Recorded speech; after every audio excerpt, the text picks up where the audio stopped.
She's here, junior reporter Julianna Furfari. Junior reporter Julianna Furfari from Colombia. The study says that Snapchat filters like this are causing depression amongst teenagers. When the sun goes down, rats come out to eat. Wire bins like these make it easy for rats to feast, which is exactly why the city is phasing out these bins. This photo of Snooki and Edwin is one of thousands of photos on this new mural that represents dogs and cats that have been adopted.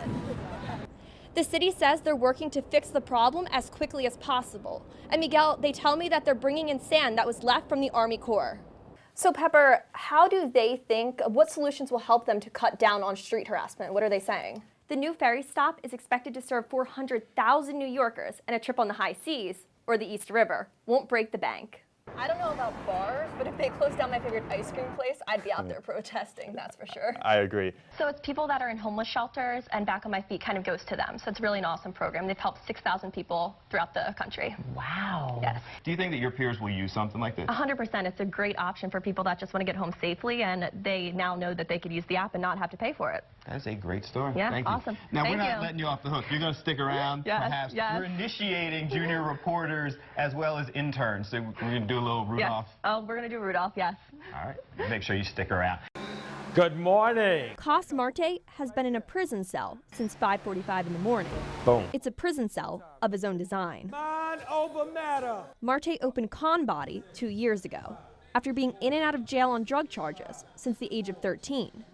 The gym imitates prison workouts, ones Marte did in solitary confinement at Rikers Island. If they can do it when they're in prison with no music, no instructor, nothing, and I feel like I can do it. But opening the gym took years. Marte says that leasing a space was difficult with a criminal record.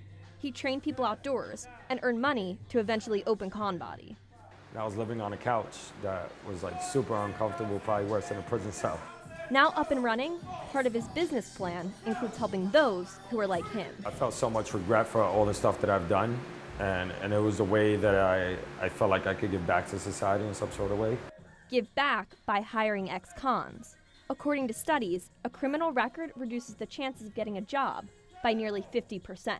You don't have any family members and you've spent, 2 decades behind bars, and nobody's gonna come pick you up, $40 bus ticket, and you're on your way home.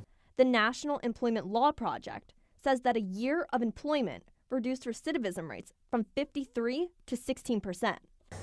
The same study shows that by working for just 30 days, the chances of recidivism drop down to 20%.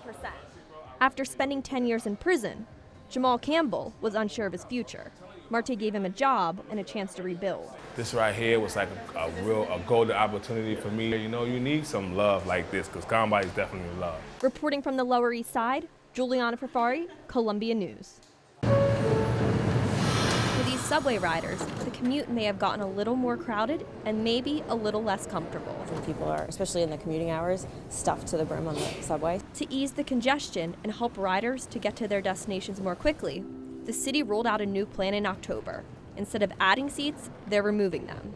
Hoping to increase capacity by 80 to 100 people per train, the city removed seats on the E and L lines, in addition to the shuttle between Times Square and Grand Central.